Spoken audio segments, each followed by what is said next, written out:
I have nothing but contempt and anger for those who betray the trust by exposing the name of our sources.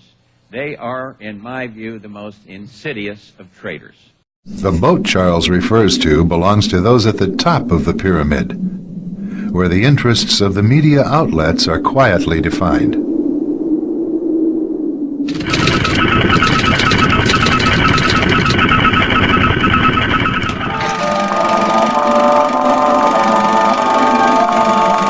The year is 1917, and Representative Oscar Callaway enters a disturbing statement into the U.S. Congressional Record. The statement reveals why J.P. Morgan interests hired 12 high-ranking news managers. The 12 were asked to determine the most influential newspapers in America. They were to figure out how many news organizations it would take to control generally the policy of the daily press of the United States. The 12 found it was only necessary to purchase the control of 25 of the greatest papers. An agreement was reached. The policy of the papers was bought, and an editor was placed at each paper to ensure that all published information was in keeping with the new policy. Soon, that policy would be defined by a front group formed by J.P. Morgan and his colleagues. In fact, Morgan's personal attorney was founding president of the organization, the Council on Foreign Relations.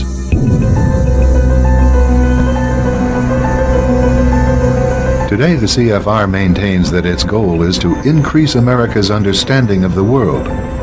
However, the actual objective of this highly exclusive club is revealed by the rare admissions of the insiders themselves.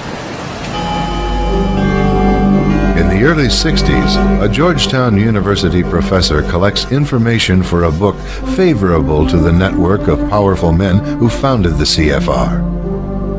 For 2 years, Professor Carroll Quigley is allowed to examine the confidential papers and secret records of this network.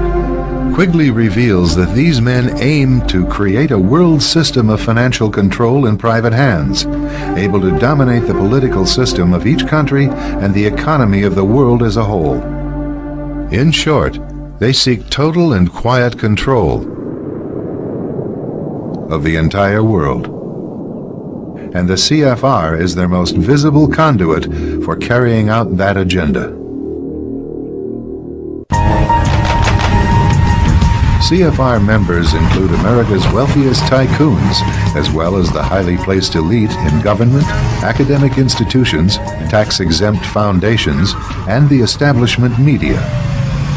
Ruling Class Journalists, written by Richard Harwood, describes the CFR membership as the ruling establishment in the United States.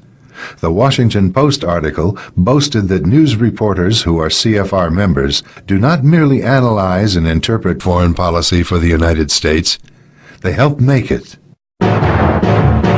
Who are these policymakers? Many of their faces are familiar. NBC's Tom Brokaw, CBS's Dan Rather, ABC's Barbara Walters, Jim Lehrer of PBS, William F. Buckley of National Review, media mogul Rupert Murdoch, owner of the giant multifaceted News Corporation. These media heavyweights, and many others like them, are members of the CFR. Powerful corporations are also invited to become members. At the close of the 20th century, CFR influence presided over far-reaching consolidations of media control. In 1995, CFR members Michael Eisner of Disney and ABC's Thomas Murphy merged their media empires. Soon after the merger, the Disney-ABC empire becomes a CFR corporate member. In the year 2000, the world's largest internet service provider, America Online, joins forces with Time Warner, one of the world's largest news organizations. The CEOs favoring the move are CNN's Thomas Johnson and Time Warner's Gerald Levin, both CFR members.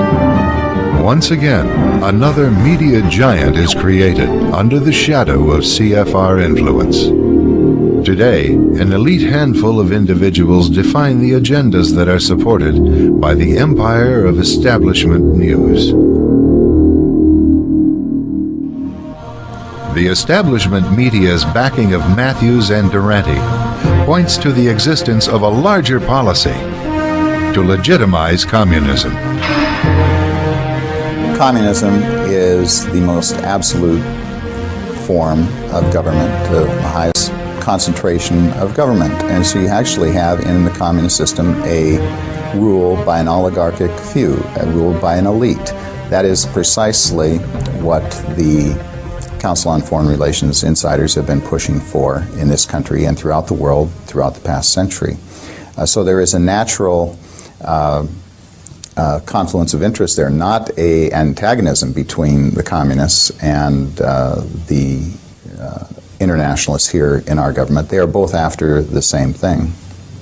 The elite, however, occasionally have a difficult time ruling themselves. At a 1991 closed-door meeting of fellow internationalists, billionaire and former CFR chairman David Rockefeller praised his media allies, but his confidence that his words would not leave the room was later broken. We are grateful to the Washington Post, the New York Times, Time Magazine, and other publications whose directors have attended our meetings and restricted their promises of discretion for almost 40 years. It would have been impossible for us to develop our plan for the world if we had been subject to the bright lights of publicity. But the world is now more sophisticated and prepared to march toward a world government.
But it's harder when there's two. The poor and the greedy, then there's you. I'm right here now outside your door, feeling like I did before. There's something in the way, I'm sure, but I will find you. You got a way to make me feel like this. You got a way to make me feel honest. You got a way, you got a way, oh no. You got a way, you got a way, oh no.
the secret to being a good cop? You gotta get to know the people. Yo, man, you got a match? Oh, sure. Here, keep the pack. Thank you. Good. Very good. That's the idea, son. You gotta build a trust with the people. Then they'll respect you. You know what I mean? Mm-hmm. Give me two of them glazed doors.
Thank you.